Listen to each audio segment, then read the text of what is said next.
아침 토라라고 하는데 오늘은 사실은 토라는 서로가 이제 말씀을 통해서 묵상하고 서로 질문하고 또 대답해 보면서 그렇게 하나님의 마음을 알아가는 과정이에요. 그런데 오늘은 우리가 그렇게 할 수는 없을 것 같아요. 너무 우리가 인원이 많고 또 시간은 제한적이기 때문에.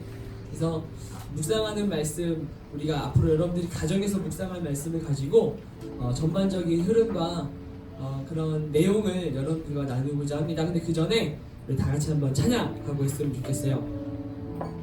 여러분, 광야를 지나며 라는 찬양 아십니까? 네, 아시죠? 네, 모르시는 분들이 있을 수 있는데요. 이 광야를 지나며 라는 찬양을 같이 하면서 오늘 며칠이죠? 오늘 8월 15일 이 뜻깊은 날에 왜 우리를 이곳 서로 알지도 못하는 서로 이 대전 이 대흥동이라는 이곳에 모두 모여서, 그리고 어젯밤에 그렇게 늦게 자는데 또 이렇게 아침에 일찍 일어나서, 물론 우리 어머니 아버지들은 또 새벽 예배를 또 나가시느라고 오늘 같은 이제 꿀잠을 또 주무신 분도 계실 수 있으세요. 오늘은 이제 예배를 안 나가서 내가 꿀잠을 잤다. 아닌가? 오늘 굉장히 수면이 부족하신가요, 우리 부모님? 네. 그래서 오늘 이 아침에 왜 우리를 이 자리에 불러 모으셨는지 하나님께서 또 찬양 가운데 또 음성 듣고 말씀 듣는 시간 되기를 바랍니다. 자, 광야를 지나며라는 찬양 우리 하나님께 올려드리도록 할게요.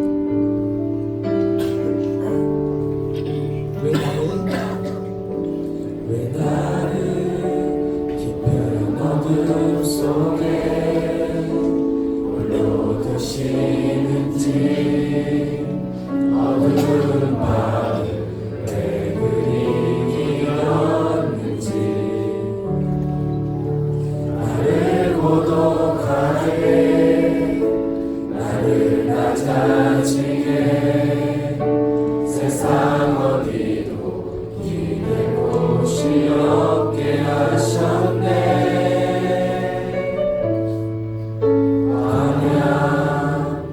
광야에 서 있네. 한 번 더 합시다. 왜 나를 깊은 어둠 속에, 왜 나를 깊은 어둠 속에 홀로 두시는지, 어두운 밤은 왜 그리 길었는지, 나를 고독하게 나를 낮아지게 세상 어디도 기댈 곳이 없게 하셨네.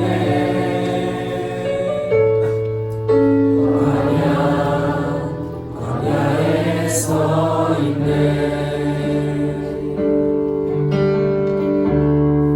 주님만 내 도움이 되시고, 주님만 내 도움이 되시고, 주님만 내 빛이 되시는, 주님만 내 친구 되시는 광야. 주님 손 놓고는 하루도 살 수 없는 곳, 광야에 서 있네. 기도하고 시작하겠습니다. 하나님, 감사합니다. 오늘 이 자리에 저희를 보내셨고 또 불러 모으셨습니다. 우리를 말씀 앞에 우리를 세우십니다. 하나님, 우리가 말씀 앞에 순종케 하시고 말씀 앞에 반응케 하여 주셔서 아버지 하나님, 이 말씀이 우리의 삶에, 우리의 가정에 주시는 응답이 되게 하시고, 그 응답 앞에 우리가 기쁨으로 화답할 수 있는 우리 모든 가정들 될 수 있도록 주께서 인도하여 주시옵소서. 감사드리며 우리를 구원하신 예수 그리스도의 이름으로 기도드리옵나이다. 아멘. 우리 음악 없어 올려드리도록 하겠습니다.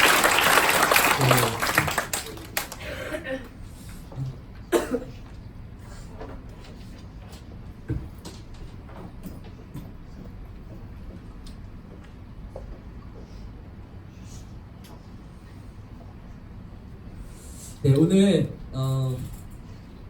저와 여러분들이 함께 이 아침에 묵상하고 함께 나눌 말씀이 있어요. 이게 뭐냐면 바로 창세기입니다. 창세기. 창세기인데 제가 항상 말씀을 전할 때 우리 아이들이 물어보거든요. 본문을 알려준 다음에 몇 장일까요? 이렇게 물어보는데 몇 장일까요? 3장. 네? 3장 15절. 그 절까지 그냥 얘기해 주시는 거죠? 창세기 오늘 전체입니다. 전체. 네, 창세기 전체인데 왜 안 나오죠, 선생님?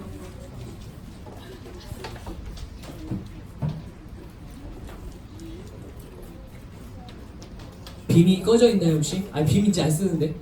그죠? 우리는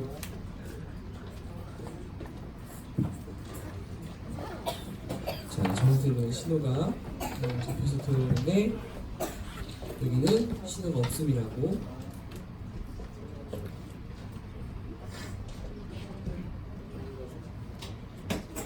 네, 한번 도와주시면 감사하겠습니다.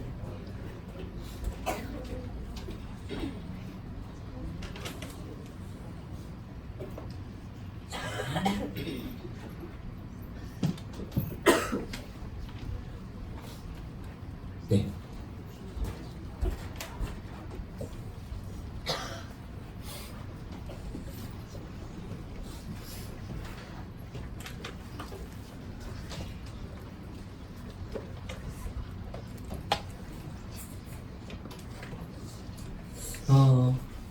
우리가 방금 그 광야를 지나며라는 그 찬양을 했습니다.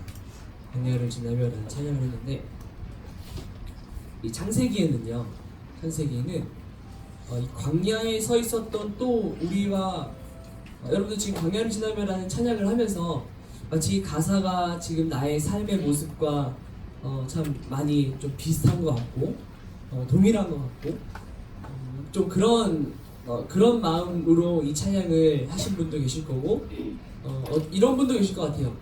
나에게는 아직 광야는 지나지 않았지만 그 광야가 올 것 같은 그런 느낌으로 찬양하신 분도 있을 수 있고요. 그리고 이 찬양하면서 주님 얼마 전까지 광야를 지났지만 지금 광야를 이렇게 나온 것 같네요, 주님. 이런 생각도 드신 분이 계실 거예요. 근데 여러분 그 창세기 보면 우리의 삶과 동일하게 이렇게 광야에 있었던 한 무리가 있었어요. 그 무리가 누구일까요? 무리라고 제가 표현을 했는데 누구일까요? 네, 맞아요. 이스라엘 백성들, 광야에 서 있었던 이스라엘 백성들. 근데 중요한 건 그냥 어떤 이스라엘 백성들이 아니라, 그죠? 그냥 이스라엘 백성들이 아니라 뭐요? 출애굽을 했던 이스라엘 백성들. 출애굽을 했던 이스라엘 백성들이라고 우리는 좀 봐야 될 것 같아요. 자, 보시면 네.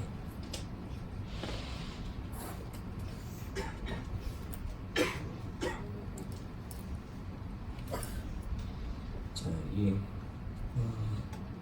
카톡이 올 때마다 여러분들이 집중이 흐트러지면 안 되기 때문에. 왜냐면 하트로는 앞으로 계속 올라갈 거거든요, 여러분. 진행되는 시간 동안에. 아시죠? 어제 그 예배 끝나고 나서 핸드폰 혹시 확인하셨나요? 카톡이 몇 개나 와 있던가요? 90개 와 있던가요? 네. 여기 또 오늘의 모임뿐 아니라 오래전부터 저희 공동체와 함께 하셨던 분들은 한 카톡창에 한 3-4개 또 되신 분들 또 계실 텐데, 그러면 한 200개, 막 300개 오셨을 수도 있습니다. 자, 여러분 그 창세기는 일단 제가 질문을 해볼게요. 창세기 누가 썼죠? 창세기를 모세가 썼어요. 그러면 창세기를 가장 먼저 읽었던 독자는 누구일까요? 독자. 창세기를 이제 하나님 계시와 음성을 듣고 창세기를 쓴 모세. 그러면 그 창세기를 가장 먼저 들었던 사람은 누구일까요? 네, 그렇죠. 미안해요. 손 들었는데 미안하다. 못 봤어요. 자,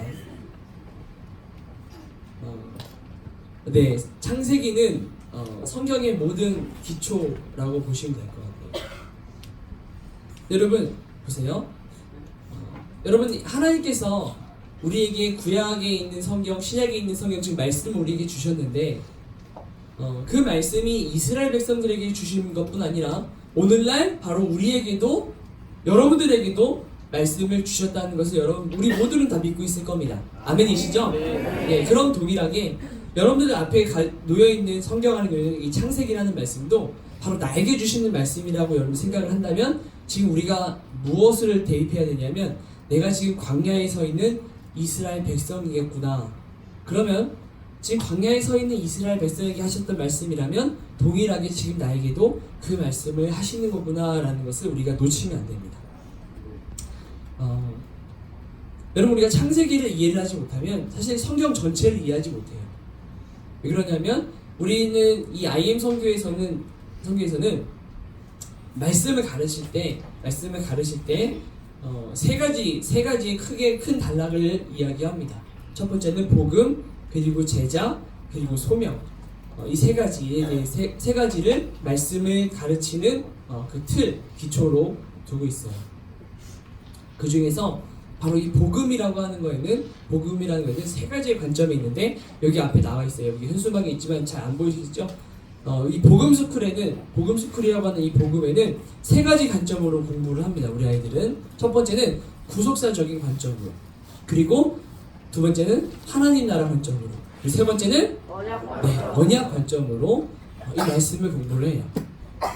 그런데 관점이라고 하는 것은 우리의 안경과는 같아요. 내가 어떻게 말씀을 보느냐, 내가 어떤 시각을 가지고 말씀을 보느냐에 따라서 그 적용이 다를 수가 있어요.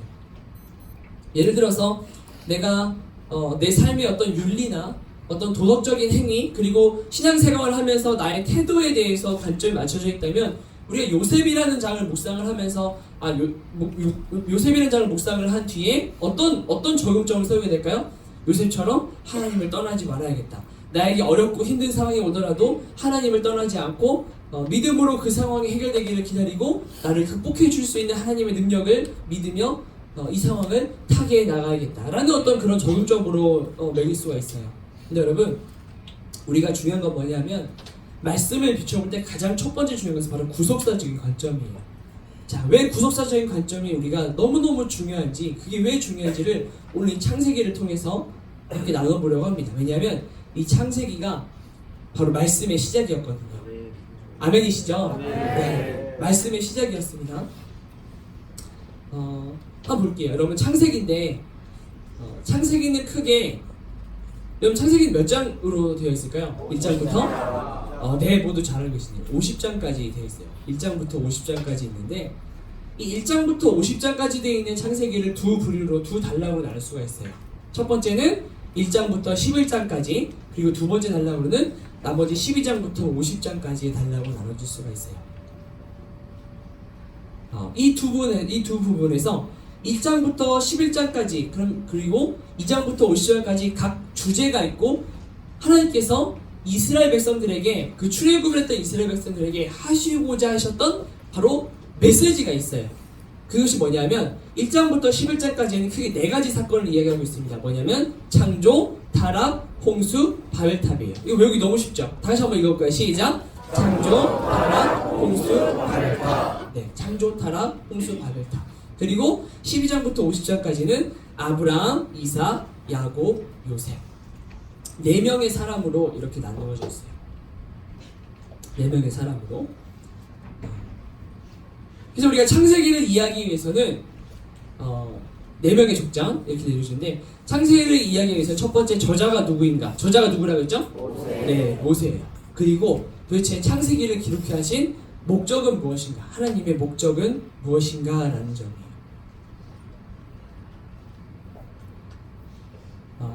여러분 창세기라는 말씀을 왜 혹시 여러분들 제가 아까 질문하기 전에 이렇게 생각하신 분이 있나요? 창세기를 가장 먼저 들었던 사람은? 이라는 질문을 했을 때 혹시 아담이라고 생각하셨던 사람이 있나요? 근데 그럴듯하지 않아요. 왜냐하면 창세기 태초에 하나님이 천지를 창조하시니라, 이 말씀을 누가 가장 먼저 들었을까요? 라고 하면 아담과 하와이지 않았을까요? 그렇죠? 최초의 사람이었으니까요. 근데 그건 아니었습니다. 이 창세기 기록되어 있는 말씀, 창세기는 모세가 기록했어요. 근데 모세는 어느 시대 사람이었죠? 그렇죠. 이미 아담, 그 다음에 하와, 그 다음에 누구죠? 가인과 아벨, 그 밑에 후손들이 한참 지나고, 노아도 지나고, 그 다음에 아브라함도 홍수 사건도 지나고, 아브라함도 지나고, 이삭도 지나고, 그 다음에 야곱, 요셉도 지나고 나서, 그 다음에 모세가 나오고, 그 모세가 이스라엘 백성들을 애굽에서 노예살이 하고 있던 이스라엘 백성들을 데리고 광야에 나와서 하나님께 받았던 그 말씀이 뭐냐면 창세기, 태초에 하나님이 천지를 창조하시니라 했던 거예요. 그러면 그 이전까지는 하나님께서 우리가 지금 들고 있는 이 창세기라는 말씀, 성경은 그 전까지 위에 있는 그 조상들에게는 아무도 듣지 못했다는 거예요. 그때마다 하나님께서 그 순간 때마다 말씀하시고, 또 하나님과 교제했던 그 한 사람을 통하여서 또 듣게 하시고 알게 하셨을 뿐이지, 땅이 혼돈하고 공허에부터 창조의 그 순서, 그리고 어떤 사건이 있었는지, 그리고 누가 태어났는지, 이런 자세한 내막들은 그 위에 있는 조상들에 대해서는 잘 알지 못했다는 것. 모세가 가장 먼저 그걸 자세하게 하나님으로 들었다고 하는 것. 그리고 모세로부터 출애굽을 했던 이스라엘 백성들이 그 이야기를 가장 먼저 들었어요. 그렇다면 왜 하나님은 이스라엘 백성들에게 그 말씀을 하셨을까? 근데 더 중요한 건 뭔지 아세요? 왜 광야에 서 있는 이스라엘 백성들에게 하셨을까? 좀 더 자세하게 이야기하면 하나님은 왜 광야에 세워놓으시고, 왜 출애굽을 하게 하신 뒤에 광야에 놓으시고, 그 광야의 자리에서 바로 이 태초에 하나님이 천지를 창조하시니라라고 하셨던 그 말씀을 왜 듣게 하셨을까요? 그 기록한 목적이, 중심 주제가 너무 중요합니다. 자, 먼저 이스라엘 백성들 한번 이야기를 해볼게요. 여러분, 이스라엘 백성들은 몇 년 동안 광야 생활을 했을까요? 네? 4는 맞았는데 40은 아니고요. 뭐예요? 네, 400년, 430년이라고 나오고 400년이라고 나오는 그 400년의 기간 동안 노예 생활을 했어요. 애굽에서 노예 생활을 했습니다. 자, 여러분, 지금 우리 이 안에는 참 굉장히 뜻깊은 오늘 날인데 2대가 있는 날이에요. 2대. 그렇죠? 우리 아버지와 어머니와 그리고 자녀들이 있어요. 그러면 우리 2대, 여러분들 아버지 부모님과 자녀가 있는 이 2대에는 몇 년의 세월이 흘렀나요? 여러분들이 우리 부모님들이 그 몇 살에 우리 자녀들을 낳았나요? 물론 다 다르겠지만 대충 자, 나는 20대에 우리 아이를 낳았습니다. 한번 우리 20대에 우리 아이를 낳았습니다. 20대. 생각보다 되게 많이 적으신데요? 10대를 물어보면 안 되겠죠? 10대에 낳았습니다 라고 하면 안 되겠죠? 갑자기 왜 20대가 제가 생각보다 너무 적으니까 10대를 물어봐요. 자, 저는 그럼 30대 우리 자녀를 낳았습니다. 오케이? 자, 내려보세요. 자, 40대에 낳았습니다. 막 돌릴 수 있잖아요. 와, 감사합니다. 네. 40대, 50대는 없으시죠? 50대 나왔습니다. 자, 30대 또는 40대, 20대, 30대 이렇게 40대 이렇게 이제 자녀를 낳으셨을 거예요. 그러면 우리 아이들이 지금 보통 이제 10살부터 10살, 11살, 12살, 13살, 14살 또는 17살까지 쭉 있는 상태에서 이제 우리 보이는 아이도 동시에 이제 대충 한 17, 평균적으로 17이라고 쳐볼게요. 17. 자, 17년까지 이뤘으니까 지금 우리 부모님들이 대략 한 50대 시라면 지금 2대 사이에 지금 50년이라는 시간이 흐른 거예요. 그러면 400년이라는 시간이 흘렀다고 했을 때는 그 사이 몇 대가 있을까요? 자, 50년 안에 2대가 있으니까 보통 100년이라고 한다면 한 4대가 있었겠네요. 그쵸? 그러면 400년이라고 한다면 15대에서 그죠? 한 14, 15, 16, 16대 이렇게 자손들이, 그리고 지금 우리가 이제 30대 자녀를 낳았다라고 하는데 저도 30대 아이를 낳았어요. 근데 그때 당시에 다른 게 있겠습니까? 그쵸? 노예 생활하면서 그죠? 여유 있는 시간이라고 이제 끝나고 나서 퇴근하고 나서 집에 들어와서 무슨 또 할 일이 있겠어요. 그쵸? 그러면 우리 아버지 어머니 간에 또 사랑도 굉장히 또 불타올랐을 수도 있고요. 뭐 알 수 없는 거예요. 우리나라에도 이제 이 옛 조선시대나 굉장히 어린 나이에 장가 시집을 갔었고, 그리고 10대의 나이에 자녀를 낳았으니까요. 최소 뭐 15대, 많으면 뭐 20대까지도 400년 안에 있을 수 있는 일이죠. 근데 그런 많은 대수가 흐르는 동안 계속 노예 생활을 했어요. 자, 한번 우리가 지금 광야에 있는 이스라엘 백성들을 쳐볼게요. 우리 부모님들을, 여러분들의 부모님도 노예였어요. 여러분도 노예였고, 우리 자녀들도 노예로 태어났고, 그리고 여러분도 노예였고, 여러분 부모님도 노예였고, 그리고 그의 부모님도 노예였고요, 그의 부모님도 노예였어요. 삶에 희망도 없고, 아무런 생각도 없고, 목표도 없어요. 그냥 오늘 하루 내 삶의 목적은 그냥 이제 뭐 매맞지 않고, 아니면 일을 조금 덜 하고, 좀 먹을 거 좀 많이 먹고, 이렇게 어떻게 해서든지 하루 참 무사히 보내는 것이 우리의 어떤 삶의 목표일 수도 있겠죠. 노예 신분이라고 한다면. 근데 그런 상황에서 하나님은 수십 년, 수백 년 동안 노예로 살다가 광야로 내보내신 다음에 무엇을 가장 먼저 하시고자 했을까요? 어떤 말씀을 가장 먼저 하시고 싶으셨을까요? 아니, 반대로 이야기해볼게요. 여러분들은 어떤 말을 가장 먼저 듣고 싶으실 것 같아요? 자, 광야에 나왔어요. 일단 집을 떠났죠? 애굽에 있을 때는 그래도 내 집이 있었잖아요. 어쨌든 내 신분은 종이지만 잠잘 곳이 있었고, 이제 먹을 것도 있었는데, 자, 이제 광야에 사막에 나왔단 말이에요. 사막에 나왔는데, 사막에서 여러분 가장 먼저 여러분 기도 제목 1번이 뭐일 것 같으세요? 네? 그죠? 일단 가장 먼저 오늘 하루 먹을 일용할 양식, 그쵸? 그리고 오늘 점점 이제 해가 뉘엿뉘엿 져가면은 어떤 생각이 들기 시작했어요? 오늘 어디서 자지? 그쵸? 오늘 어디서 잠을 자야 하나? 그리고 그 밤에는 또 수많은 또 맹수들과 막 그런 또 위협들, 아니면 목숨을 위협하는 어떤 그런 위기 상황도 있을 수 있고요. 그쵸? 영하의 그 사막은 낮에는 영하 40도, 그 영상 40도까지 올라가는 뜨거운 사막이지만 밤에는 영하까지 내려간다는 그런 곳이라고 합니다. 이런 또 혹시 이곳 중에 또 그렇게 해외, 또 이스라엘이나 터키 이쪽을 방문해 보신 분도 있을 수 있고요. 그런 위험한 곳에서 그들이 하는 기도는 우리가 짐작해 볼 수 있을 것 같아요. 그럼 하나님께서 이제 나타나셨어요. 짜잔 하고 나타나셨어요. 그리고 여러분들이 뭔가를 말씀하시고자 하세요. 그럼 여러분들이 가장 듣고 싶은 건 뭘까요? 주님, 오셨군요. 점심 메뉴는 뭔가요, 주님? 그게 출발을 합니다. 점심도 먹었어. 출발해요.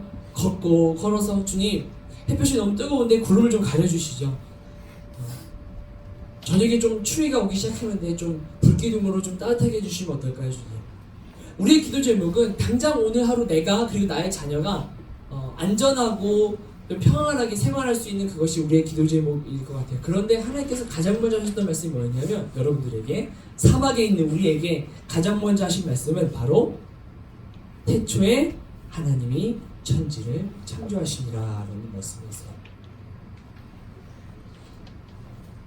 여러분, 우리가 이런 상황 가운데 있는데 태초에 하나님이 천지를 창조하시니라라는 말씀을 듣고 거기에 엄청난 감격과, 그렇군요, 이 모든 세상이 하나님께서 만드신 바로 창조물이었군요, 하나님 감사합니다, 이런 감격을 하면서 하나님의 말씀을 들으면서 감격과 감사와 내가 주님 없이 이 땅에 있을 수 없는 존재였군요, 주님, 막 그렇게 있을 수 있을까요? 그리고 이제 그 말씀 하시고 나서, 아, 그렇구나, 내가 창조받은 그런 존재였구나. 그 주님, 오늘 저녁은 어디서 자야 되나요? 당장 그 다음 말씀하신 게 뭐예요? 땅에 혼돈하고 공허하여, 막 이렇게 말씀하시는, 알겠어요, 주님. 네, 무슨 뜻인지 알겠는데 일단 오늘 자야 될 곳은 우리가 확보를 해야 되지 않겠습니까, 주님? 내 앞에 문제가 있는데 이것부터 좀 해결해 주셔야 되지 않겠어요, 주님? 뭐 이런 기도를 할 수도 있을 것 같아요. 근데 여러분, 하나님께서 창세기 1장부터 쭉 하신 말씀을 우리가 보면 바로 역사예요. 하나님께서 이스라엘 백성들을 우리를 광야에 보내고 나셔서 우리에게 가장 먼저 알게 하시고자 했던 건 바로 하나님의 창조의 역사였다고 하는 거예요. 그럼 제가 여러분들에게 물어보고 싶어요. 이유가 뭘까요? 왜 창조의 역사를 말씀하시는 거죠? 우리의 삶에 가장 필요한 건 일단 지금 그 부분은 아니잖아요. 물론 그런 부분은 알면 좋겠죠. 알면 내가 어떤 존재인지, 내가 어떻게 오늘 이 자리에 있게 되는지 알면 좋겠죠. 그런데 당장 내 중요한 건 입는 것과 먹는 것과 자는 건데, 그런 부분들을 가장 급한 걸 먼저 좀 해결해 주시고 나서, 그리고 나서 이제 뭐 역사를 설명하시든 하나님 마음을 설명하시든, 그럼 내가 그 자리에서 또 때로는 새벽 예배도 나가고 때로는 또 헌신도 하고 봉사도 하면서 그렇게 주님께 화답할 수 있는데, 왜 나를 이 급박한 상황 가운데에서 하나님은 나에게 하나님의 역사를 말씀하시는 걸까? 내가 기도하는 기도 제목을 가장 1번으로 말씀하시지 않으시고 왜 나에게 하나님의 창조의 역사를 나에게 가장 먼저 알려주시는 걸까요? 여러분, 창세기 묵상하면서 이거에 대해서 궁금해 보셨습니까? 창세기를 처음 듣는 이스라엘 백성이라고 한다면 아마 이거 되게 궁금했을 것 같아요. 자, 하나님은 역사적 배경을 가장 먼저 말씀하셨어요. 그러면 왜 그랬을까? 첫 번째는 바로 자신들을 어떻게 하신? 출애굽하게 하신 그 하나님이 어떤 하나님? 천지 만물을 창조하신 하나님을 알게 하시기 위해서요. 온 천지 만물을 창조하신 하나님임을 알게 하기 위해서. 그리고 두 번째, 조상들에게 하나님께서 약속을 하셨는데 내가 지금까지 그 약속을 꾸준히 지켜왔다라고 하는 것을 알게 하시기 위해서. 근데 여러분, 지금 광야에 서 있는 이스라엘 백성들은 이거에 관심이 있을까요? 있을 것 같아요? 없을 것 같아요? 아니, 조상들에게 약속을 하셨다는 건 알겠는데 지금 당장 지금 물이 급한데 주님, 사막 한가운데라고요. 지금 상황 모르시겠어요, 하나님? 사막 한가운데 일단 물 한번 주시고 그 다음 좀 언약을 말씀해 주시던가.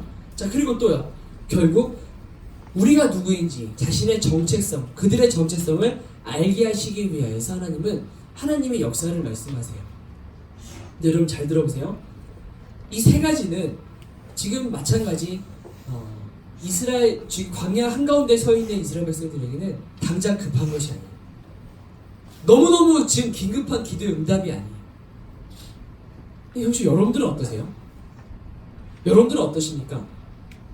혹시 이것이 우리가 창세기를 묵상하면서 동일하게 여러분들에게 하나님이 누구신지, 천지 만물을 창조하게 하신 하나님이심을 여러분들에게 알게 하시기 위해서 창세기를 묵상케 하시거든요. 그리고 조상들에게 언약하신 바를 지켜주신 신실하신 하나님임을 여러분들에게 알게 하시기 위해서 창세기를 묵상케 하시는 거고요. 그리고 우리가 누구인지, 여러분들이 누구인지, 내가 왜 오늘 2019년 오늘 이 자리에 서 있는지, 내가 왜 이 상황 가운데 놓여 있는지, 나는 누구에게 이 상황을 어떻게 맞닥뜨려야 되는지를 알게 하시기 위해서 창세기를 허락하셨는데, 나는 그 관점으로 말씀 묵상하지 않고 하나님, 오늘 나에게 그늘을 허락하여 주셨어서, 하나님 나에게 오늘 먹을 것과 나에게 물을 허락하여 주셨어 라는 관점으로 우리가 이 말씀을 묵상하고 있다는 거예요. 그러니까 응답이 어떻게 찾아오게 되는 거예요? 응답이 느껴져요. 요셉 묵상하고 다윗 묵상할 때마다 하나님 나에게 다윗과 같은 용기를 허락하여 주셨어서, 모세와 같은 믿음을 허락하여 주셨어서, 그래서 하나님 나에게 믿음을 가지라고 하시는 거구나. 나에게 오늘 이런 신앙생활을 하라고 나에게 이 말씀을 주시는 거구나 라고 적용을 합니다. 그리고 그 삶을 살아가요. 근데 여러분, 그 삶을 살아가는 게 어떠세요? 너무 힘들지 않으세요? 그 신앙인으로 살아간다는 것이 힘들지 않으세요? 그러면 힘들다 보면은 또 다시 나는 언제 나도 모르게 내 습관대로 말하고 있고, 내 습관대로 행동하고 있고, 내 자아가 올라온 상태로, 그리고 내가 내 육신의 정욕이 나오는 상태로 그렇게 삶을 살아가고 있고, 그리고 돌아가서는 맞아, 내가 창세기를 묵상할 때 하나님께서 나에게 이렇게 응답하셨는데 나는 또 이렇게 삶을 살아가고 있네. 이 연약한 것 그래, 조금 더 내가 기도를 해야겠어, 조금 더 말씀을 묵상을 해야겠어, 내 믿음이 떨어졌나 보다. 그렇게 이런 반복되는 신앙생활 가운데에서 하나님은 지금 우리에게 이 창세기를 통해서 뭘 깨달으라고, 우리 가정에게 지금 무엇을 알게 하시려고 이 말씀을 주셨는데, 그것이 아닌 다른 것을 바라보면서 힘든 신앙생활 가운데 하나님을 오해하고 있지는 않은지, 이 시간 우리가 한번 점검한 시간 되기를 바래요. 여러분, 이 창세기 핵심을 파악하기 위해서는 다시 이야기할게요. 광야에 서 있는 이스라엘 백성들이 하나님이 하셨던 이 창세기에 말씀하셨던 이것을 파악하기 위해서, 하나님 마음을 알기 위해서는 반드시 질문을 해야 할 게 있었어요. 질문. 그 질문이 뭐였었냐면 하나님은 태초에 우리에게 무엇을 행하여 주셨는가? 지금 나에게 너무나 필요하고 시급한 것이 있지만 내가 먼저 이 말씀 묵상하면서 내가 하나님께 질문해야 될 것이 뭐냐면 이스라엘 백성뿐 아니라 여러분들도 하나님께 질문해야 될 것은 뭐냐면 하나님은 태초에 우리한테 무엇을 행해 주셨지? 그리고 두 번째 질문 거기에 대해서 사람은 도대체 어떻게 했지? 그리고 세 번째 질문 그리고 그럼에도 불구하고 하나님 우리에게 어떻게 행하셨지? 라는 질문을 이 세 가지 질문을 바로 우리가 하나님께 했어야 되는 거예요. 그 이스라엘 백성들이 했어야 되는 거예요. 자 그러면 질문 한번 하나님은 태초에 우리에게 무엇을 행하셨을까요? 그래서 자 이 질문하면은 이 질문에 대한 해답이 바로 창세기 1장 1절에 나오기 시작하는 거예요. 여러분 아시죠? 창세기 1장 1절 다 같이 한번 외워볼까요? 준비 시작! 태초에 하나님이 천지를 창조하시니라. 이것이 바로 1장과 2장에 있는 내용이에요. 천지 만물을 창조하셨습니다. 자 그러면 또 질문이에요. 이 사실을 처음 깨닫고 나서 우리가 궁금해야 될 것은 하나님 왜 하셨어요? 왜 하셨어요? 자 제가 여러분들에게 질문해 볼게요. 왜 창조하셨을 거라고 생각하십니까? 자 이거는 여러분들의 대답을 좀 필요로 합니다. 자 우리 학생들 중에서 학생 말고 이건 제가 우리 학생들한테 많이 했던 건데 우리 부모님 중에서 왜 하나님은 천지 만물을 창조하셨을까요? 퀴즈예요. 자 이럴 때 그 교회에서 많이 이렇게 좀 임원이나 리더의 자리에 많이 있으셨던 분들은 이렇게 앞에서 누군가가 질문하면 굉장히 마음이 힘들어져요. 나는 이렇게 대답하기 쑥스럽거든요. 근데 누군가 빨리 대답을 해줬으면 하는. 그래서 앞에 저 서 계신 분이 기다리지 않게 좀 뭔가 일이 차차차 진행됐으면 하는 그런 막 강박이 있으신 분들 계신 교회에서 많이 헌신하시는 것이 습관이 계신 분들은. 자 계속 가봅시다. 자 질문이 자 왜 창조를 했을까요? 네 뭐라고요? 잘못 노벌. 제가 무슨 종기 노벌. 노벌? 종기함을 받기 위해서 경미함을 받기 위해서. 노벌. 네. 존귀함? 경외함을 하나님께서 경외함을 받기 위해서. 네 감사합니다. 자 스타트를 잘 끊어주셨어요. 자 두 번째 또 한번 또 대답해요. 네네 뭐라고요? 아 그렇군요. 할렐루야. 죄송한데 저를 위해서인 것 같아요. 저를 위해서. 우리 모두를 위해서. 네. 또 자 왜 천지 만물을 창조했을까? 하나님 나라를 만들기 위해서. 또요. 한 번만 더. 같이 살라고. 네. 같이 함께 살라고. 네. 일단 기본적으로 인간이 살아갈 환경을 조성해 주시기 위해서 만드셨죠. 왜냐하면 하나님이 이 땅을 창조하신 목적이 거기에 목적이 있는 것이 아니라 바로 우리 사람에게 있기 때문이에요. 우리 사람에게 있었기 때문에 사람이 살아갈 환경이 반드시 필요했죠. 하나님은 사람을 지으셨는데 누구의 모습으로 지으셨어요? 아시죠? 네, 하나님의 형상으로 우리를 지으셨어요. 그 모습을 봐도 우리를 하나님의 형상대로 지으셨다는 그 대목만 봐도 우리가 살아갈 환경을 하나님께서 반드시 지으셔야만 했음을 알 수가 있죠. 그러면 이것도 왜냐는 질문을 할 수 있어요. 하나님은 왜 개한테 하나님의 형상으로 창조하지 않으시고요? 왜 우리 인간을 하나님의 형상대로 만드셨을까요? 왜 우리 인간을? 왜 인간을? 대화하기 위해서, 교제하기 위해서. 네, 맞아요. 우리 인간을 교제의 대상으로, 우리 인간을 교제의 대상으로 여기셨기 때문이에요. 동물이 아닌 사람과. 그러면 완성이 됐네요. 교제할 대상을 하나님 형상대로 만드셨고, 그리고 그 하나님 형상대로 만들어진 인간이 살아갈 환경도 다 만드셨어요. 그러면 하나님의 나라가 완성이 되었네요. 여러분, 예배당에 건물만 있다고 해서 교회가 아니듯이 온 천지가 창조되었다라고 해서 하나님 나라가 완성이 된 것은 아닙니다. 분명히 그 나라를 다스리는 왕은 계셨어요. 왕이 누구십니까? 하나님이시죠. 그런데 백성도 있어요. 그런데 백성이 바로 하나님을 왕으로 섬겼어야지 그 나라가 하나님 나라가 완성이 되는 거예요. 백성이 그냥 존재하기만 한다고 해서 하나님 나라가 완성될 수가 없습니다. 반드시 하나님 나라의 백성은 하나님을 나의 주인으로, 나의 왕으로 섬겨야지만 그 나라가 하나님 나라 백성이 될 수 있는 거예요. 여러분들 가정이 하나님 나라 가정 되기를 원하십니까? 그러면 우리 가정이 모두가 교회를 다닌다라고 해서 그 가정이 하나님 나라 가정이 되는 것은 아니라고 하는 것이죠. 뭡니까? 우리 가정의 구성원 모두가 다 하나님을 나의 주인으로, 나의 왕으로, 우리 가정의 왕으로 내가 인정하고, 우리 가정이 인정하고 그 삶을 살아갈 때에 비로소 하나님은 우리 가정의 뭐가 되시는 거예요? 주인 되시고 우리 가정의 왕 되실 수가 있는 거예요. 하나님은 지으신 모든 만물을 대표해서 하나님을 섬기고, 그리고 하나님의 대리자로 모든 만물을 다스리게 할 인간을 만드셨어요. 그래서 우리를 왕같은 제사장으로 우리를 세우셨고 만드셨고, 그리고 우리를 보시고 힘이 좋았더라 라고 하셨어요. 힘이 좋았더라. 그런데 그렇게 하신 하나님께서 우리 인간은 그 하나님께 어떻게 보답을 했을까요? 아시죠? 그 내용이 바로 3장부터 11장까지 있는 내용이에요. 인간이 그런 하나님께 보답한 행위가 나온 내용이 3장부터 11장까지예요. 우리 여러분 성경 모두 가지고 계신가요? 가지고 계시면 2장 한번 찾아볼게요. 창세기 2장 17절 한번 읽어볼게요.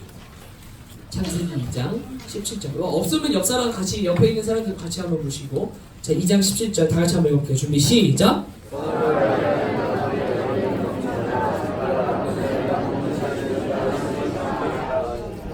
보세요. 하나님 나라에 죄가 들어오고 죄로 말미암아 사망이 들어오게 되었습니다. 네가 이것을 먹는 날에는 반드시 죽을 것이다 라고 하셨어요. 네가 이것을 먹는 날에는 반드시 죽을 것이다. 아까 여기 그 시계가 있던데 어디 뒤에 아까 바닥에, 네. 제가 여기 칠판 때문에 시계가 가려져가지고 위에 올려주시면 좀 볼 수 있게 해주시면 감사하겠습니다. 자, 그리고 나서 말씀을 불신하고 죄를 범했기 때문에 사망에 오게 됐죠. 여러분 보세요.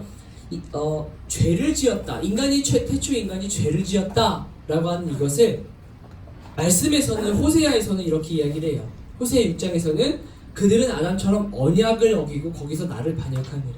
자, 아담이 했던 행위는 바로 어떤 행위였다? 어떤 행위였다? 언약을 어긴 행위였다. 예, 죄를 범한 거 맞습니다. 근데 그 죄를 범한 것이 구체적으로 이야기한다면 바로 언약을 어긴 거예요. 언약을 어긴 거예요.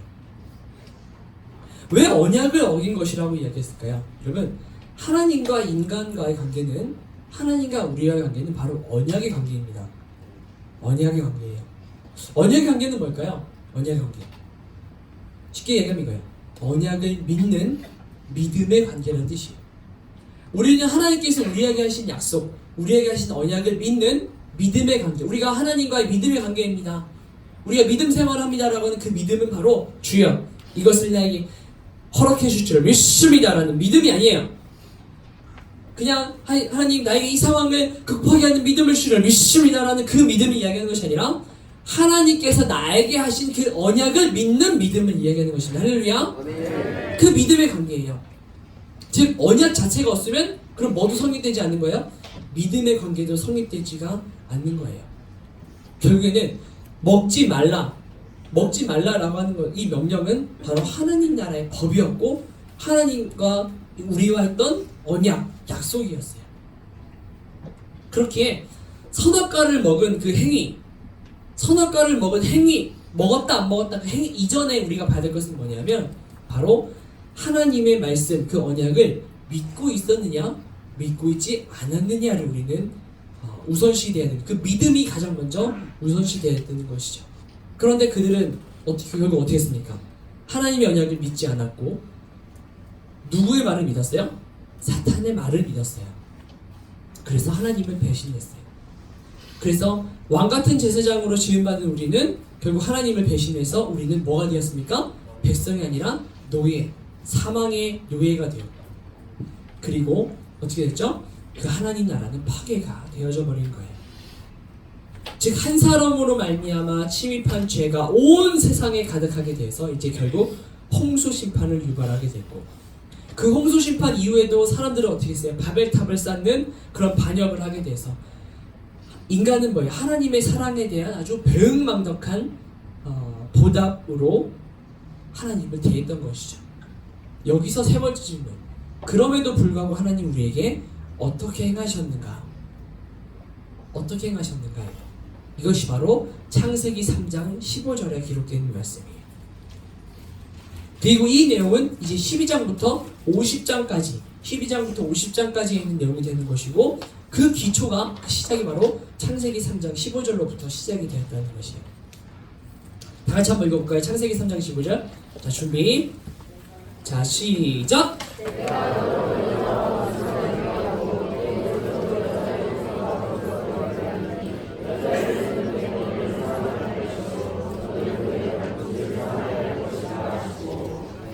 여기서 반복되는 단어와 반복되는 구절이 있어요. 내가 너로 되게 하고 내가 너로 되게 하리니.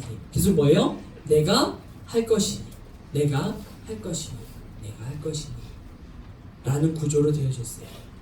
결국 하나님께서 이 땅을 이끌어 오시는 그 목적은, 나는 너희에게 사랑으로 대했고 모든 것을 만들었지만 너희가 나를 그런 배은망덕한 배신으로 부답을 했다. 그러나 내가 온 인류를 다시 어떻게 할 것이다? 회복시킬 것이다. 근데 그건 너희가 할 것이 아니다. 너희의 섬김과 너희의 올바른 신앙생활과 너희가 하는 그런 헌신과 그런 공로와 이런 것들이 아니라 누가 할 것이다? 하나님 스스로 내가 할 것이다 라고 하신 거예요. 내가 할 것이다. 내가 회복시킬 것이다. 내가 회복시킬 것이다. 하나님은 이 말씀을 출애굽을 한 이스라엘 백성들에게 너무너무 하시고 싶어 하셨어요. 물론 그들은 그것이 관심사가 아니었을 수도 있어요.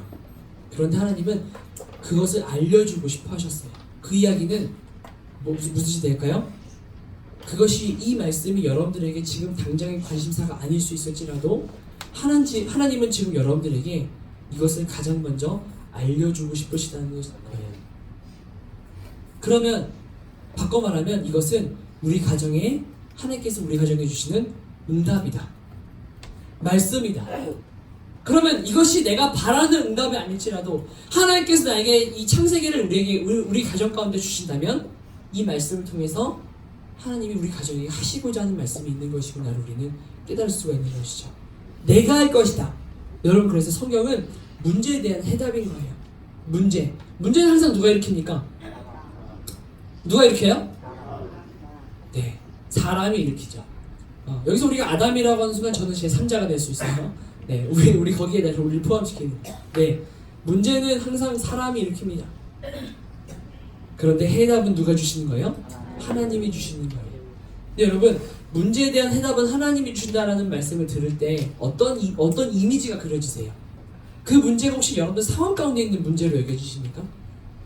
여러분들 상황, 직장, 가정 안에 있는 어떤 질병의 문제, 아니면 직장 안에서의 문제, 아니면 관계에서의 문제, 그런 어떤 문제로 여겨지십니까? 그래서 그 문제를 해결해 주신 하나님이라고 하나님이 그려지십니까? 하나님은 그걸 말씀하시는 것이 아닙니다. 우리 인류의 근본적인 문제를 말씀하시는 거예요. 바로 뭘까요? 구원에 관한 문제를 말씀하시는 거예요. 구원에 관한 문제. 그 해답을 누가 주셨다? 하나님의 아들을 통해서 하나님이 주셨다라고 하는 거예요. 하나님이 주셨다. 근데 여러분, 그래서 범죄로 인한 그 대가가 무엇입니까? 범죄로 인한 그 대가. 그렇죠. 첫 번째는 사망이었어요. 그리고 두 번째는 뭘 깨달았어요? 벌거벗었다는 것을 깨달았어요. 죄로 말미암아 내가 벌거벗었다는 것을 깨닫게 되었고, 그리고 그 하나님의 나라에서 어떻게 되었습니까? 네, 추방을 당했습니다. 추방을 당했어요.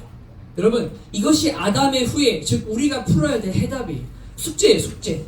여러분, 숙제는 반드시 해야 되죠. 우리 학생들 숙제 반드시 해야 됩니까? 네. 반드시 해야 되죠. 네, 숙제는 반드시 해야 되죠. 이것이 우리 인류가 풀어나가야 될 숙제인데, 여기다 해답을 누가 주셨다고요? 네, 우리 하나님께서 주신 거예요. 그것이 바로 어디에? 창세기 3장 15절을 통해서 여기 이 사망과 이 벌거벗음과 이 추방에 대한 해답을 모두 주신 거예요.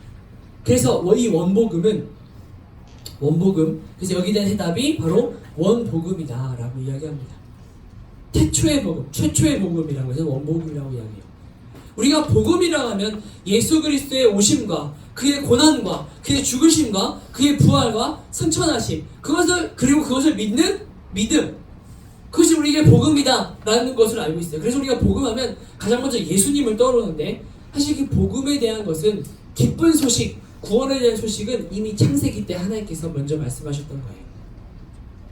여자의 후손, 즉 예수 그리스도를 통하여서 온 인류를 구원하실 것이고 회복시킬 것이라는 이 원복음.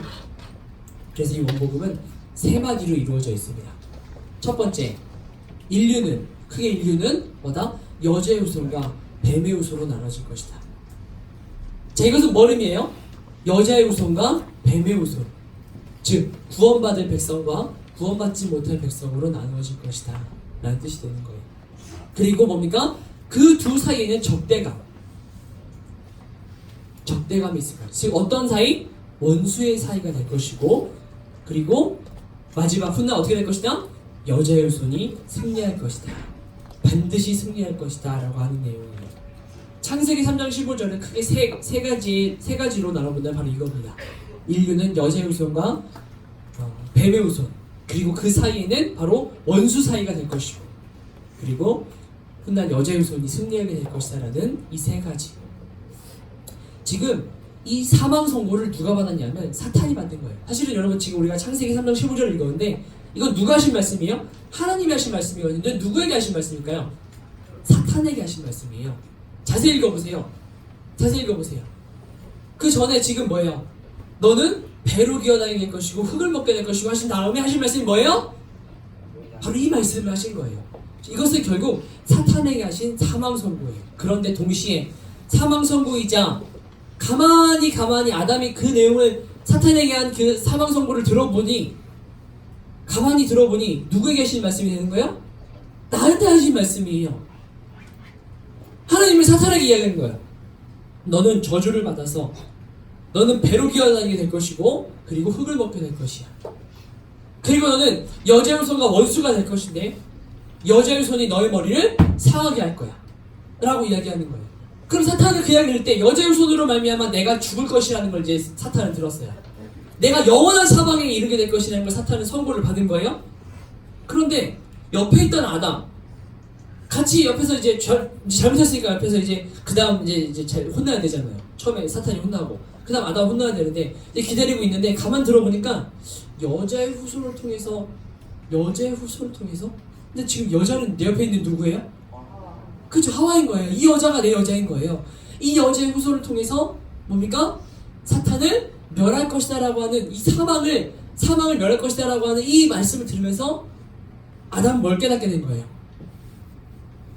여자의 후손을 통해서 바로 다시 우리를 구원하실 것이다 라고 하는, 하나님이 지금 사탄에게 하는 말이지만 아담아, 지금 내가 너한테 지금 하는 말이야. 내가 너를 구원할 거야. 여자의 후손을 통해서 내가 너를 구원할 거야 라고 하는 것은 그 마음을 지금 아담과 하와에게 보여주고 계시는 거세요. 자, 그러면 한번 입장을 바꿔서 여러분들이 사탄이에요. 죄송해요. 여러분들 만약에 여러분들이 사탄 아니라는 거 아니고, 만약에 우리가 사탄이라면 그런 사망 선고를 딱 받았어요. 그러면 우리의 삶의 목표는 뭐가 될까요? 그 여자의 후손이 오기 전까지 여러분들은 무엇을 위해서 할 것 같아요? 어떻게 해서든지 여자의 후손이 오는 것을 막아야죠. 왜? 여자의 후손이 오는 순간 그죠? 우리는 그죠? 영원한 죽음, 영원한 사망이 되는 거니까요. 어떻게 해서든지 여자의 후손을 끊어버려야죠. 그래서 이후로 펼쳐질 구속의 역사는요, 여자의 후손을 보내시려는 하나님의 계획과 그리고 이 원복음에 어떻게 되는 거예요? 이것을 발악하면서 어떻게 해서든지 저지하려고 하는 사탄의 대적으로 나타나게 되는 거예요. 그래서 이 원복음의 의미는 메시아가 육신을 입고 나타나셔서 뱀의 머리, 곧 사탄을 정복하고 인류를 구원하시겠다는 약속인 것입니다. 그리고 뱀은 그의 발꿈치를 상하게 할 거라고 하셨죠. 근데 여러분, 질문 한번 해볼게요. 여자의 손이 어떤 방법으로 뱀의 머리를 상하게 할까요?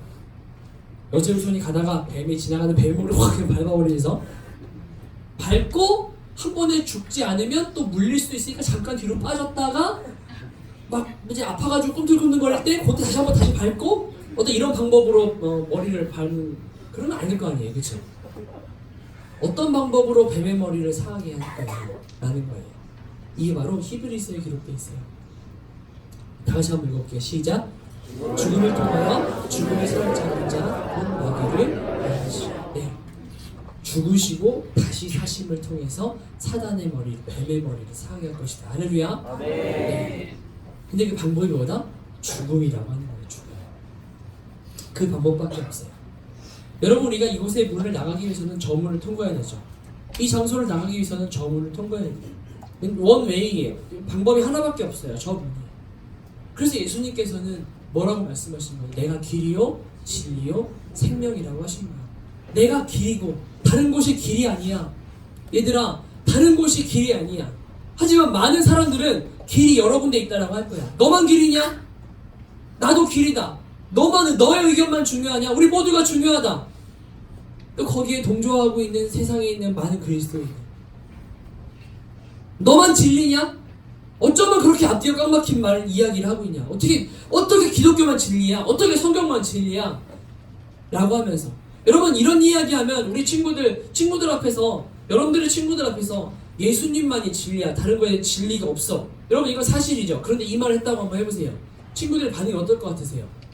여러분들 직장에 있는 여러분 직장의 동료들에게 예수님만이 진리야, 너가 하고 있는 말은 다 거짓이야, 이게 아주 극단적인 것 같지만 여러분, 제가 지금 잘못 말하고 있는 겁니까? 아니잖아요. 근데 이야기 해보세요. 뭐라고 할 것 같으세요?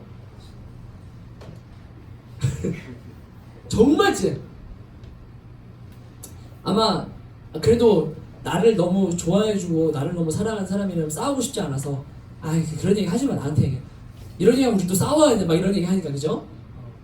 근데 이런 얘기 들으면 되게 세상은 어떻게 합니까? 그죠? 무시하고, 차라리 무시하면 아니라 핍박하자. 앞뒤가 꽉 막혔다고 미쳤다고 하고 상종 못하겠다고 이야기하고. 근데 우리는 또 사람들과 관계에서 멀어지는 걸 싫어하니까 이렇게 극단적인 말을 하긴 못하겠고, 마음속으로만 진리임을 믿고 겉으로 나타나는 행동에서는 그렇게 극단적이지 않지만 그래도 조금은 약간 예수님만이 진리인 것 같은 그런 모습으로만. 네, 맞습니다. 저 문을 통과해야 돼요. 다른 길은 없어요. 다른 길은 없어요. 나로 말미암지 않고는 아버지께로 올 자가 없느니라라고 하셨거든요. 예수님 말고는 길이 없어요. 아담은 그 원복음을 듣고 나서 너무너무 기뻐서 자신의 아내 이름을 비로소 그때 하와라고 지어요. 그전에는 하와가 아니었어요. 여자였어요. 근데 이 3장 15절에 이 언약, 이 원복음을 듣고 나서 이후에 이제 3장 20절에 아담이 하와의 이름을 부릅니다. 그의 아내의 이름을 하와라 불렀으니 그는 모든 산자의 어머니 됩니다. 하와의 이름이 무슨 뜻이라고요? 산자의 어머니, 즉 생명의 어머니라는 뜻이에요. 왜 하와라고 지었을까요? 바로 생명의 어머니가 되거든요.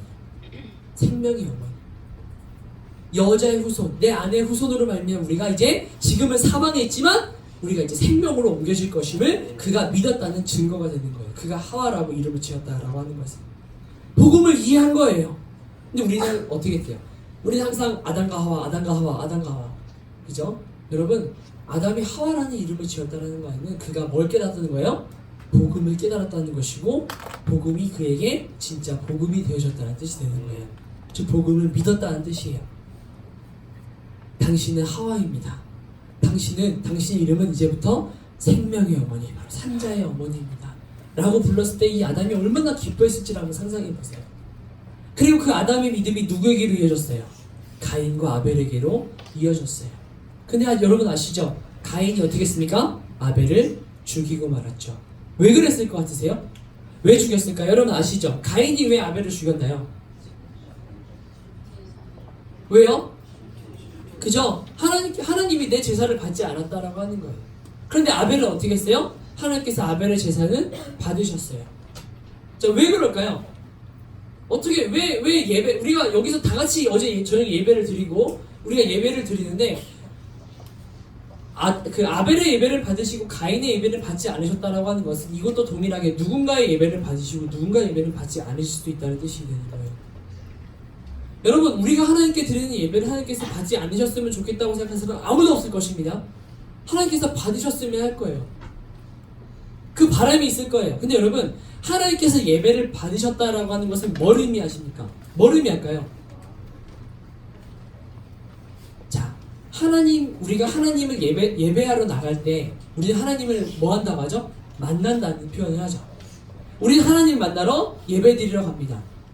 그쵸? 그러면 우리가 하나님께서 예배를 받으셨다라고 하는 것은 우리가 하나님과의 뭐가 이루어졌다?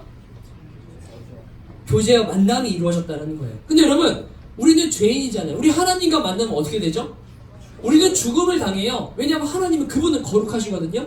근데 우리는 죄인이란 말이에요. 우리가 그분과 닿으면 우리는 죽을 수밖에 없는 존재예요. 그런데 우리가 그분과 만났다? 여러분, 이것은 뭐가 해결된 뜻이에요?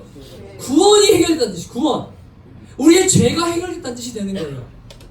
여러분, 예배 드리셨죠? 지난주에 예배를 드리셨고, 그리고 뭐 새벽 예배, 수요 예배, 금요 철야 예배, 주일 예배, 많은 예배를 드리실 겁니다. 그런데 여러분, 내가 예배를 드릴 때 하나님, 내가 오늘 드리는 이 예배를 하나님께서 받으셔야만 합니다. 왜냐하면 이것은 나의 구원과 연관이 되어 있거든요, 주님. 라고 생각하십니까? 그 정도까지 생각하세요?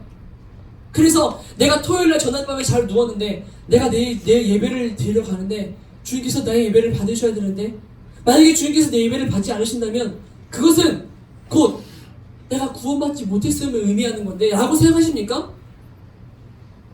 네, 그거까지 생각 안 하죠. 그래서 참 가슴 아프게도 우리 아이들도 예배를 그렇게 생각하지 않아요. 예배 참석해주는 것. 그래서 우리는 때로는 뭐라고 해요? 예배를 드린다라고 하지 않고 예배 보러 간다. 여러분들 이런 표현 들어보셨어요? 예배 보러 간다? 예배는 드려야죠. 그리고 하나님께서 받으셔야죠. 오늘은 내가 예배를 드렸는데 하나님께서 안 받으신 것 같아.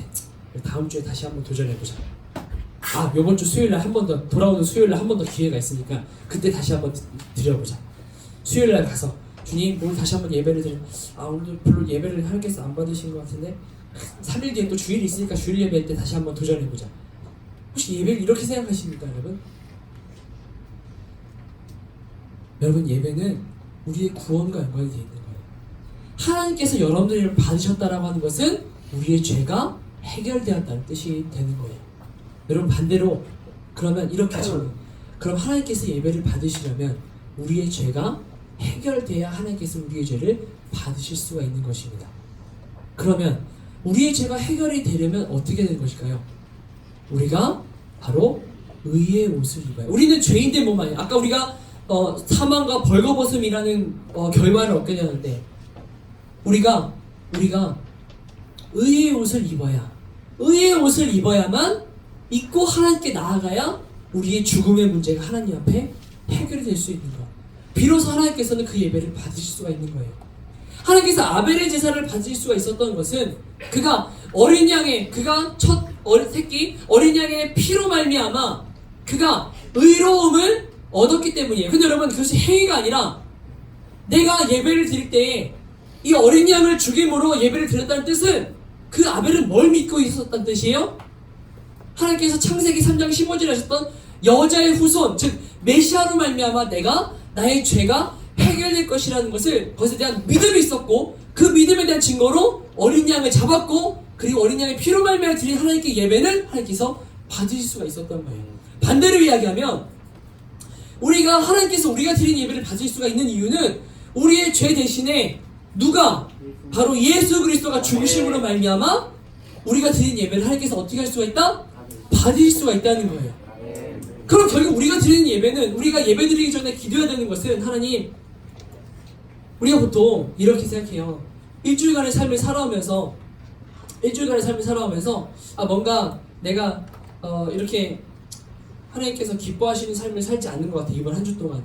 그럼 뭔가 마음에 찝찝함이 있고, 예배 드릴 때, 그쵸?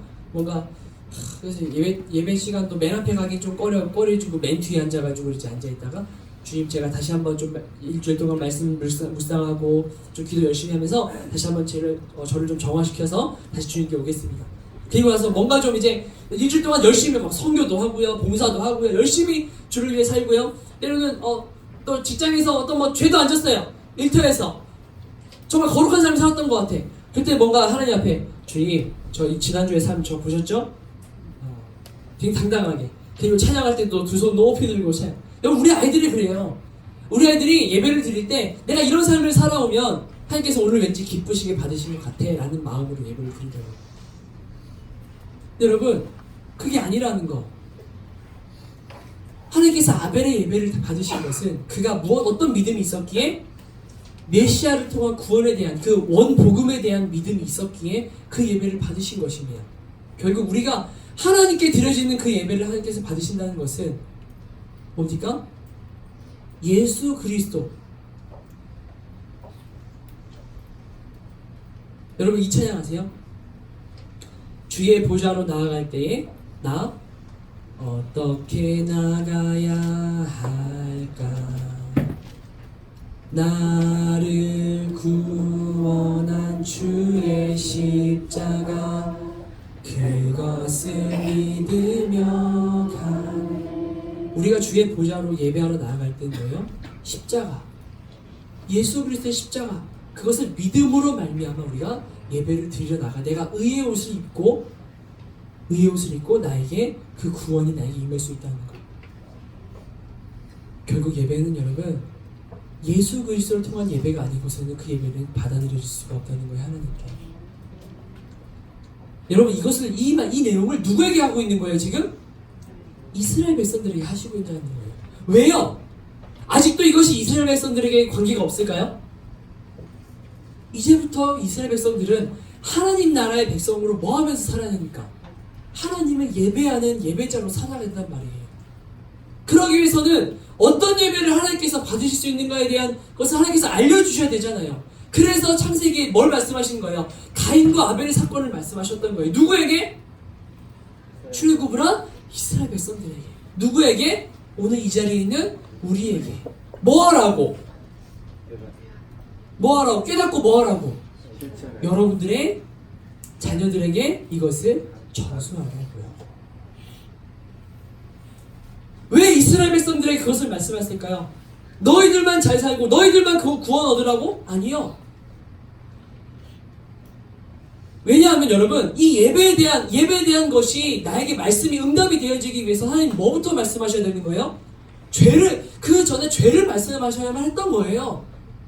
예배가 하나님께서 올바 받아들여지는 예배 구원을 말씀하시기 위해서는 죄를 말씀하셔야만 했고, 죄를 말씀하시기 위해서는 선악과에 대해서 말씀하셔야만 했고, 선악과에 대해서 말씀하시려면 창조에 대해서 말씀하셔야만 했던 거예요. 그래서 하나님은 그 광야에 있는 이스라엘 백성들에게 지금 나에게 당장 필요하지 않은 것 같지만 뭐부터 말씀하신 거예요? 그래서 창조부터 말씀하신 거예요. 너가 오늘 왜 이 자리에 있는지 알게 하시기 위해서, 그리고 너와 너의 자녀들이 앞으로 어떤 삶을 살아가는지를 알게 하시기 위해서. 할렐루야. 결국 창세기를 통하여서 하나님은 그 백성들에게 하나님이 누구신지 그리고 너가 누구인지 깨닫고 나서, 그리고 그것이 그 신앙이 전수되게 하시기 위해서 하나님은 창세기 말씀을 허락하셨던 것입니다. 여러분 이 창세기 말씀을 이 모습과 이 관점으로 여러분 가정 안에서 묵상하시기를 바라요. 사실 제가 이제 부모학교를 다니면 이 창세기에 대해서, 창세기를 통해서 신앙 전수하는 이것을 강의를 하는데, 혹시 들어보셨던 분 계신가요? 네, 아마 우리 여수에서도 그렇고 남원에서도 제가 여기 강의를 했었거든요. 오늘 제가 이 여러분들에게 드린 이 내용은 사실은 3분의 1 정도밖에 안 돼요. 근데 제가 이걸 7시부터 보세요. 7시부터 8시까지 제 시간이 주어져 아까 이제 7시 10분 약간 뭐 안마하고 해서 한 15분에서 이제 시작을 했는데 이걸 1시간 안에 여러분들에게 나눠드리기는 너무너무 부족한 시간이에요. 그래서 이것은 여러분들에게 이제 숙제로 드릴 거예요. 여러분들 가정에서 이 창세기를 말씀을 가지고 이제 시작하시는 거예요. 근데 그것이 어떤 그냥 내가 오늘 말씀을 예배드리기 위해서 예배를 드리는 것이 아니라 우리 가정 예배를 드리잖아요, 그렇죠? 가정 예배를 드리기 위해서 가정 예배를 드려야 하나님께서 축복을 주신다고 하니까 예배를 드리는 것이 아니라 우리 가정이 예배를 드리고 하나님께서 그 예배를 받으신다는 것은 하나님께서 우리 가정에 구원을 허락하셨다는 것이기에 우리 가정은 예수 그리스도를 믿는 그 의의 옷을 입음으로 말미암아 그 믿음으로 예배를 드리리. 그리고 우리가 광야에 서 있는 이스라엘 백성들과 같이 왜냐면 백성들은 몰랐어요. 400년 동안 하나님에 대해서 들어본 적도 없고 그냥 우리의 신이 우리를 언젠가 구원하실 것을 이 정도만 알고 있었단 말이에요. 하나님이 누구신지 어떤 마음을 가지고 계신지 몰라. 그래서 그 마음을 하나님은 알게 하고 싶으셨던 거예요. 여러분 가정에 대한 하나님의 마음을 알고 싶으십니까? 네, 창세기 1장부터 시작해보세요. 이것은 이스라엘 백성에게뿐 아니라 지금 우리 가정에게, 여러분들 통해서 여러분들 자녀에게 전하고자 하는 메시지가 그 안에 담겨있는 줄을 믿습니다. 끊임없이 이스라엘 백성들에게 하나님은 창세기를 통해서 역사를 말씀하세요. 그리고 이것을 전수해야 돼. 이것을 전수해야 돼. 이것을 전해야 돼. 너희 자녀에게 좌로나 우로나 치우치지 말고 내가 너희에게 어떻게 행하여 왔는지, 내가 너희들 어떻게 이끌어가는지 끊임없이 이 원복음, 이 약속, 이 언약 잊혀지면 안 돼. 잊혀지면 안 돼. 꼭 전해야 한다. 전해야 한다. 라고 말씀하시는 거예요. 그런데 여러분 나중에 광야에서 가나안 땅으로 들어가고 나서 그 백성들은 그것을 전하지 않아요. 1세대들이 광야에서 모두 다 죽고 나서 2세대들이 이제 가나안 땅에 들어가요. 그런데 2세대가 3세대들한테 이 복음을 전하지 않는 거예요. 하나님의 이 구원의 역사, 하나님께서 행하셨던 일들을 전하지 않아요. 그래서 사사기 2장 10절에 보면 뭐라고 나와요? 그들은 다른 세대가 되었다라고 나옵니다. 다른 세대가 되어 하나님을 알지 못하고 하나님이 어떻게 행하셨는지도 알지 못하더라. 그 이후에 사사기의 백성들은 어떤 삶을 사는지 알아요? 우상 숭배하는 삶을 살아가요. 우상 숭배하는 삶을 살아갑니다. 여러분, 하나님이 누구인지 전해주시기 바랍니다. 하나님이 무엇을 행하셨는지 여러분 자녀들에게 전수해 주시기를 바랍니다. 그것은 우리 가정의 의무입니다. 그래서 우리 가정을 주신 것입니다. 신앙 전수하라고 하나님이 누구인지, 그리고 하나님이 무엇을 행하셨는지, 어떻게 행하셨는지, 왜 행하셨는지를 가르치라고 우리에게 가정을 허락하신 것입니다. 그것은 뭡니까? 하나님의 역사입니다. 하나님의 역사는 바로 창세기로부터 시작하는 것이고요.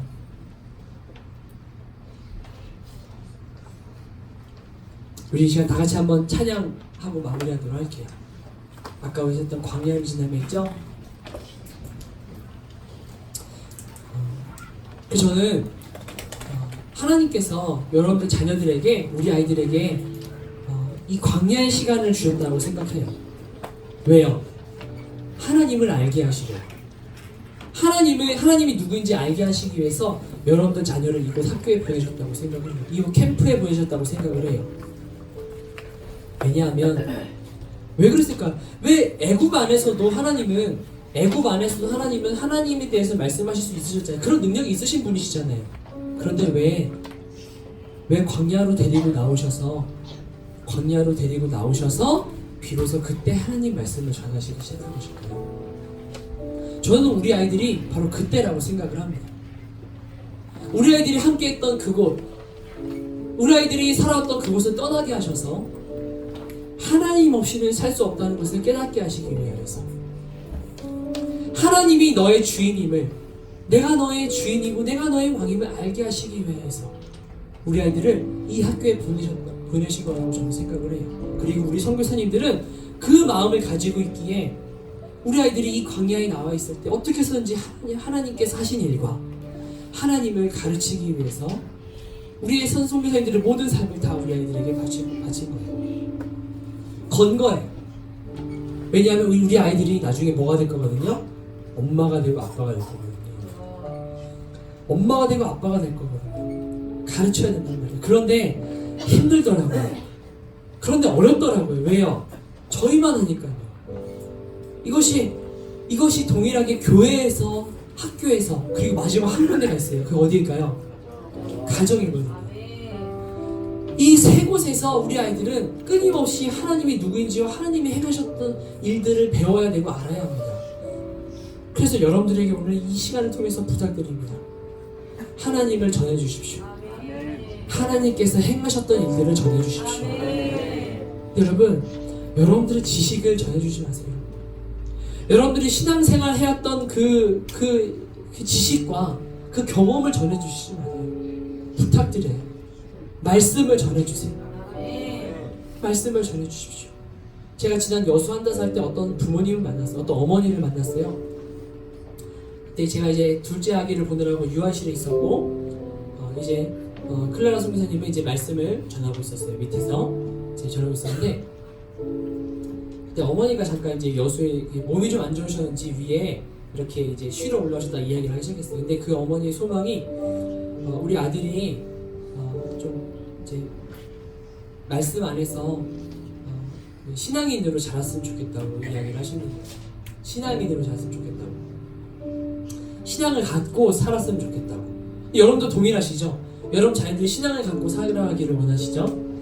그래서 제가 이렇게 물어봤어요. 지금 어머니가 말씀하신 그 신앙을 갖고 살아간다는 것은 어떤 삶을 이야기해요? 어떤 삶을 이야기하나요? 제가 이렇게 물어봤어요. 그때 잠깐 머뭇하시더라고요. 이렇게 대답 못하시더라고요. 제가 물어봤어요. 혹시 신앙을 갖고 그 어머니의 아들이 자녀가 신앙을 갖고 살아간다는 그 모습은 예배에 빠지지 않는 삶을 이야기하나요?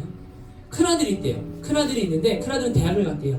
그 대학을 간 큰아들이 이제 신앙인으로 살았으면 좋겠다고 하는데 혹시 그럼 그 큰아들이 예배에 빠지지 않는 삶을 살기를 원하시는 거세요, 어머니? 아니면 교회에 헌신과 봉사를 하며 살아가는 삶을 원하시는 거세요, 어머니? 아니면 매일매일 성경을 열심히 읽고 기도 열심히 하는 그런 신앙인을 원하시는 거세요, 어머니? 네, 물론 그렇죠 라고 하는데 뭔가 말씀을 못 하시더라고요. 그래서 제가 이야기했어요. 제가 그때 둘째 아기를 이제 안고 있었는데 어머니 저도 얘가 신앙인으로 자랐으면 좋겠어요. 근데 어머니 저는 이 아이가 신앙인도 좋지만 하나님을 알고 하나님이 행하셨던 일들을 아는 아이가 됐으면 좋겠어요. 그리고 저는 이 아이가 선교사로 살았으면 좋겠어요. 왜냐하면 여러분, 이 땅에 내가 신앙인으로 살아간다는 것은 어떤 것을 굉장히 수동적인 태도를 취하게 돼요. 뭐예요? 내가 이 세상에 살아가면서 죄 짓지 않는 것.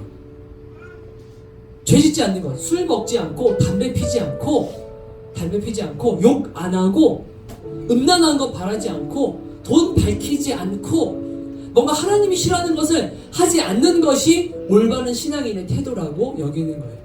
그래서 내가 죄를 짓지 않는 그 선까지만 그렇게 살아가는 거예요. 쉽게 이야기해서 뭐예요? 착한 그리스도인. 남들에게 해코지하지 않고 남들에게 싫은 소리 하지 않고 배려 잘하고 잘 도와주는 그리스도인.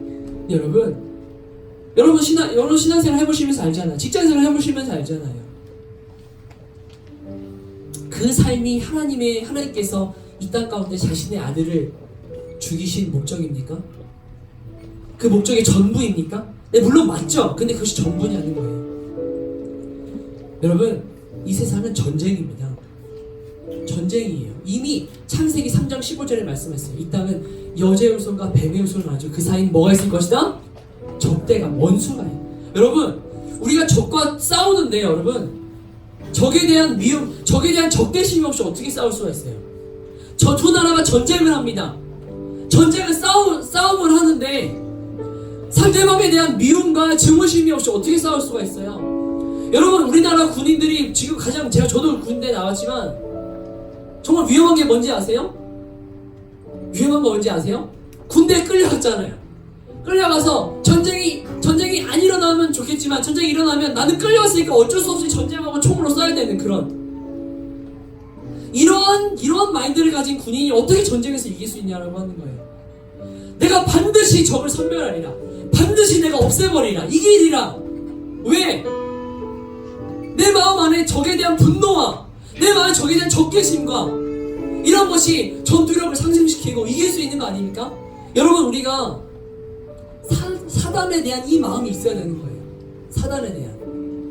공중 권세 잡은 자들에 대한 이 세상을 하나님 나라에서 지금 지옥으로 이 사단의 세력을 끌고 가려고 하는 저 세력에 대한 분노, 다음 세대들을 죽어가게 만드는 저 사단에 대한 분노, 우리 자녀들이 게임으로부터 핸드폰으로부터 떠나지 못하게 하는 사단에 대한 분노, 거기서 나오는 눈물의 기도. 근데 우리는 모두, 우리 아이들은 어떻게 되는지 아십니까? 지금 다음 세대들은 이 사단에 대한 적대심이 사라졌어요. 그래서 뭐만 남았어요? 이 땅 가운데 죄짓지 않고 살아가는 정도로만 살자. 교회만 떠나지 않고 살자. 하나님 마음이 이 사탄 때문에 죽어가는 영혼에 대해서 아파하시는 하나님 마음을 전혀 느낄 수가 없어요. 영혼에 대한 안타까움을 느낄 수가 없어요. 근데 여러분, 이거 누가 가르쳐야 합니까? 이거 누가 가르쳐야 합니까? 우리 가정에서 가르쳐야 되는 거 아닙니까? 우리 학교에서 가르쳐야 되는 거 아닙니까? 우리 교회에서 가르쳐야 되는 거 아닙니까? 교회 나오면 고맙고 아니면 다음 주라도 나오고, 이게 아니라 지금 이 아이가 하나님께 나오지 못하게 하는 이 사단에 대한 분노와, 우리 아이들이 이야기해요. 우리 아이들이 용어로 정말 이 빡침, 가슴 깊은 곳에 빡침, 열받음.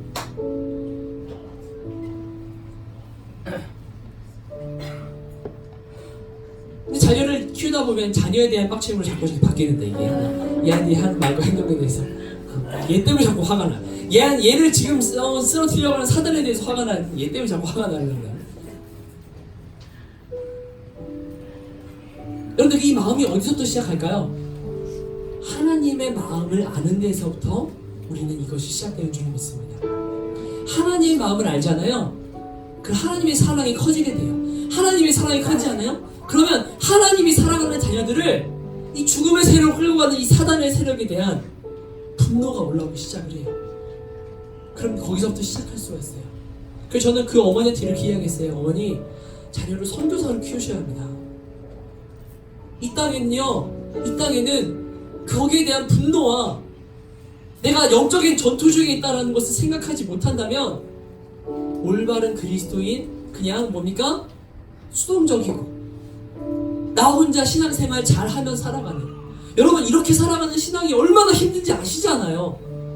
그쵸? 이렇게 살아가는 신앙생활 얼마나 힘든지 우리 아이들 정말 많이 겪어봐서 안단 말이에요. 수련회 가서 정말 은혜 많이 받았거든요. 그래서 내가 주여 막 눈물 흘리면서 회개하고 내가 다시 한번 집에서 이제 돌아가서 한번 제대로 살아보리라 하고 집에 돌아갔단 말이에요. 돌아가서 근데 어떻게 하는지 알아요? 근데 말씀 펴요. 말씀을 잘 열심히 읽어야지. 내가 수련회 때 이거 은혜 받았으니까 기도도 열심히 해야지. 근데 왜 그렇게 행동하는지 아세요? 그게 뭡니까? 그리스도인의 삶이라고 생각하기 때문에 새벽 예배도 열심히 나가고 예배도 열심히 섬기고, 섬기는 자리에 찬양단으로 섬기고 열심히 섬겨야지. 그것이 그리스도인의 전부라고 생각하거든요. 근데 그렇게 살아가니까 뭐가 드러나요? 내 자아가 조금씩 올라오기 시작한단 말이에요. 그럼 또 난 또 내 죄 때문에 무너져요. 그리고 아이들은 또 책바퀴처럼 계속 반복되는 삶을 살아가요. 그 너무 힘들대요. 나 하나님 믿는 거 너무 힘들어. 나중에 무슨 얘기까지 하는지 아세요? 나 이렇게 죄인으로 만드셨잖아. 당연히 죄 짓는 거 당연한 거지 뭐. 이렇게 이야기를 해요. 정말 이렇게 이야기해요. 여기에 여러분 무엇이라고 대답해 줄 수 있겠습니까? 여러분, 이곳 IM 국제학교, TCS 국제학교는, 저희 IM 선교회는요, 올바른 그리스도인을 넘어 전 인생, 전 방향, 전 인격의 선교사를 만드는 것이 저희 교육의 방침입니다.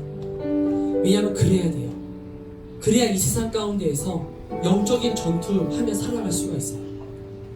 영적인 전투, 이 세상의 가치관에 무엇이 옳은지 무엇이 아닌지를 그것을 갈라내고, 내가 죄짓지 않는 삶을 넘어서 하나님의 기쁨이 되고 하나님의 마음이 영혼에게 있다면 내가 그 영혼을 위해서 내 인생을 바칠 수 있는, 하나님의 마음이 한 나라에 있다면 하나님의 마음이 이 직장에 있다면 내가 그 직장의 복음을 위해서, 그 직장의 복음화를 위해서, 그 나라의 복음화를 위해서 나의 모든 인생을 걸 수 있는 그런 선교사의 마음을 가진 군사, 그것이 저희 교육 방침입니다. 여러분 그 목소리를 가정에서도 내주시기를 바랍니다. 가정에서도 내주시기를 바랍니다. 그래서 하나님은 그 아이, 여러분들의 그 자녀들을 그렇게 양육시키고 자라나게 하시기 위해서 이곳에 보내셨다고 생각을 해요. 이 캠프에 보내셨다고 생각을 해요. 이 학교에 보내셨다고 생각을 합니다.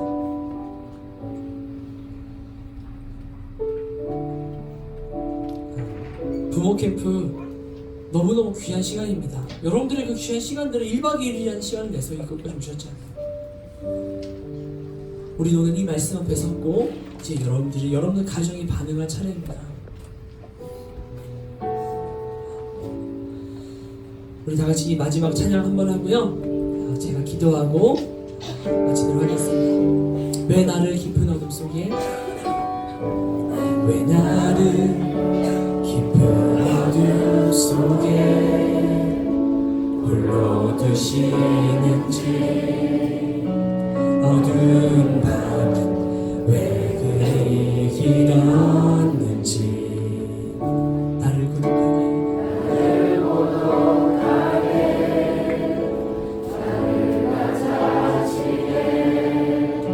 세상 어디도 기댈 곳이 없게 하셨네.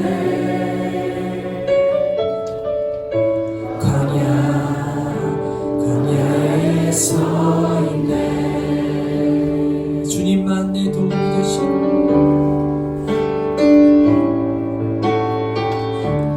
주님만 내 도움이 되시고 주님만 내 빛이 되시는 주님만 내 친구 되시는 광야 주님 손 놓고는 단 하루도 살 수 없는 곳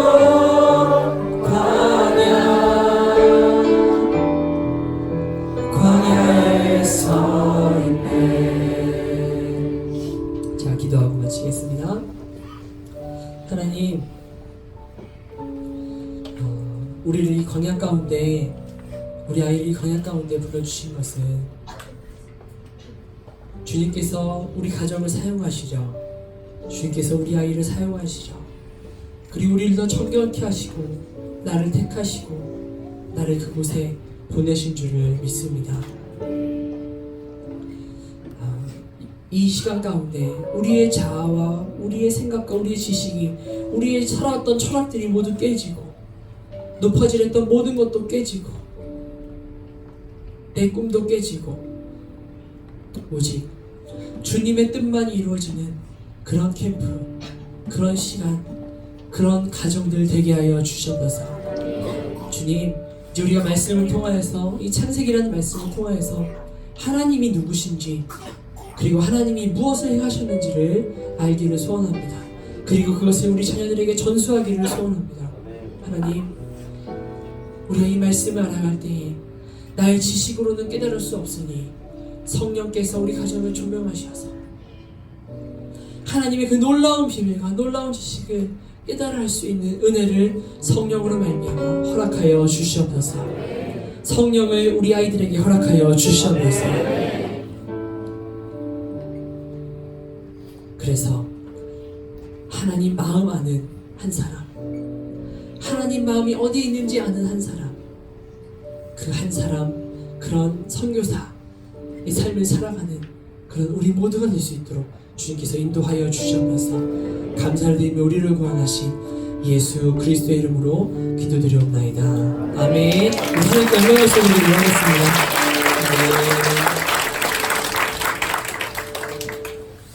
샬롬, 반갑습니다. 자, 우리 옆 사람